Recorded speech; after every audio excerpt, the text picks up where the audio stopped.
Hello നമസ്കാരം. PSC ഫോർസൈറ്റിൻ്റെ ക്ലാസ്സുകളിലേക്ക് സ്വാഗതം. ഇന്ന് നമുക്ക് ഡെൻമാർക്കും കേരളവും തമ്മിലുള്ള വാണിജ്യ ബന്ധത്തിനെക്കുറിച്ച് പഠിക്കാം.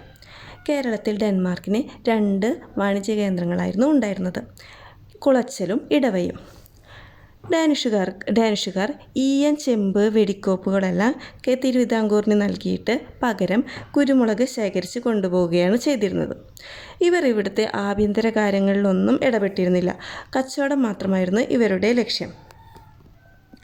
ഡെൻമാർക്ക് ഈസ്റ്റ് ഇന്ത്യ കമ്പനി സ്ഥാപിതമായത് 1616 ഇന്ത്യയിൽ ഇവർ 2 ഇടങ്ങളിലായി ഫാക്ടറികൾ സ്ഥാപിച്ചു. 1620 ഈ ഫാക്ടറികൾ സ്ഥാപിച്ചത്. ഇന്ത്യയിലെ സെറാപൂരും പിന്നെ ട്രാൻക്യൂബാർ എന്ന സ്ഥലത്തുമാണ് ഇവർ ഫാക്ടറികൾ സ്ഥാപിച്ചത്.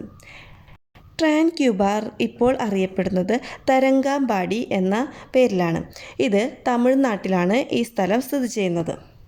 1848 ഡെൻമാർക്കിന് കീഴിലുണ്ടായിരുന്ന സ്ഥലങ്ങളെല്ലാം ബ്രിട്ടീഷുകാർക്ക് വിട്ടുകൊടുത്തു. ഡാനിഷുകാർ 1620 പണി കഴിപ്പിച്ച കോട്ടയാണ് ഡാൻസ്ബോർഗ് കോട്ട. ഈ കോട്ട സ്ഥിതി ചെയ്യുന്നത് ട്രാൻക്യൂബാറിലാണ്. ഇങ്ങനെ കുറച്ച് കാര്യങ്ങളൊക്കെയാണ് ഡാനിഷുകാരെ കുറിച്ച് പഠിക്കാനുള്ളത്. അവരുടെ വാണിജ്യ കേന്ദ്രങ്ങൾ, അവർ സ്ഥാപിച്ച ഫാക്ടറികൾ, ഡെൻമാർക്ക് ഈസ്റ്റ് ഇന്ത്യ കമ്പനി സ്ഥാപിച്ച വർഷം.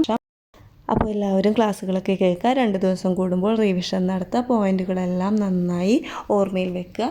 അപ്പോൾ അടുത്ത ക്ലാസ്സിൽ കേൾക്കാം. ബൈ.